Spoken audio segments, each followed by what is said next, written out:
in pain and fear. He came back home ill and more frustrated than ever. The bite from the bee caused several injuries on his face and body. Because it was a mysterious bee from the cave, the bite left unforgettable marks on him. 3 years later, Abel had grown into a successful farmer. He now owned a large potato plantation, one of the most famous plantations in the village he was living in.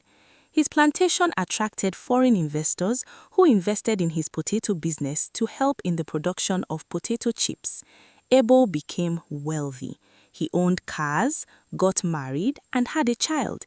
His life was a clear example of how hard work pays.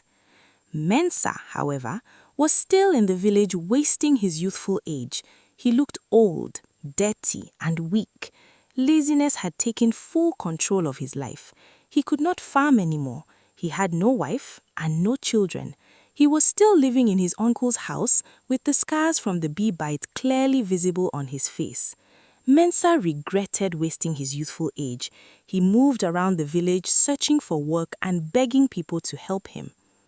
One day, Mensa heard from his uncle's radio about a potato company looking for extra workers due to excess demand from foreign investors. As he listened closely, Mensa's heart began to beat fast. He thought about moving to the neighbouring village where the potato company was located to search for work. Mensa began his journey to the neighbouring village where the potato plantation was located.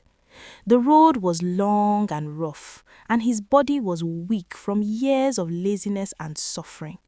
Still, he kept moving forward with determination. Along the way, he remembered his wasted years, his pride, and the mocking words he once spoke to Igbo. Each step felt heavy, but hope pushed him forward. After a long journey, Mensa finally arrived at the company. He stood at the entrance in shock, surprised at how big the company was. The potato plantation stretched far and wide, with modern buildings, machines, and well-organized farms. He noticed many workers moving around, both foreign and local workers, all busy with different activities.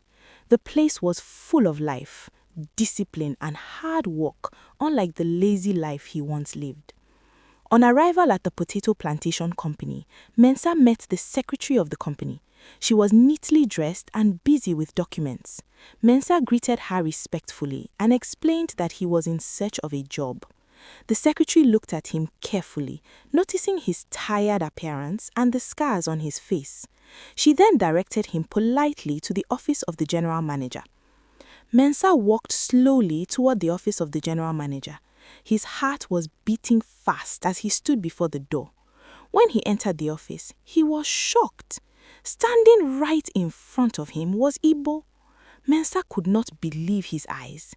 He stood still for a moment, confused and surprised.